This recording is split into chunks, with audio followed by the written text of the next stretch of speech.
Project చీట Narendra Modi కళ.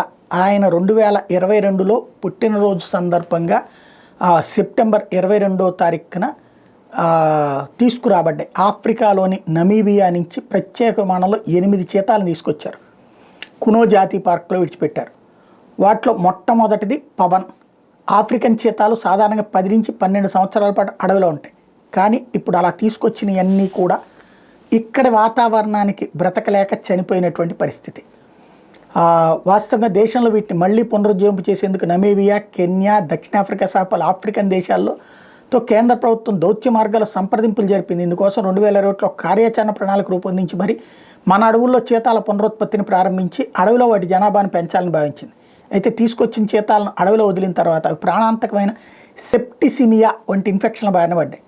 మరికొన్ని ప్రమాదాల వల్ల గాయాల పాలయ్యాయి. దీంతో వాటిని ఎన్క్లోజర్లో ఉంచి పర్యవేక్షించారు. ప్రభుత్వం చీతా ప్రాజెక్ట్ చేపట్టిన లక్ష్యాన్ని సాధించాలంటే పర్యావరణ వ్యవస్థలో భాగమైన గడ్డి భూముల అడవుల్లో మనుగడ సాగిస్తేనే ఉపయోగం ఉంటుంది. అట్లాంటి వాతావరణం లేకపోవడంతో అడవిలో స్వేచ్ఛగా తిరుగుతూ మిగిలిన ఏకైక చీత పవన్ మృతి చెందింది. అంతకుముందు 12 చీతాలు కూడా ఇట్లాగే మృత్యువాత పడ్డాయి. ప్రస్తుతం కునో నేషనల్ పార్కులో 12 చీతాలు, మరో 12 పిల్ల చీతాలు ఎన్క్లోజర్లో ఉన్నాయి. వాటిని అడవిలోకి వదిలితే బతుకుతాయో లేదోననే అనుమానాలు ఉన్నాయి. ఆ భయాలతో వాటిని అక్కడే ఉంచి సంరక్షిస్తున్నారు. ఇలా సంరక్షణలో ఉన్న చీతాల పట్ల ఎట్లాంటి ఉపయోగం ఉండదు.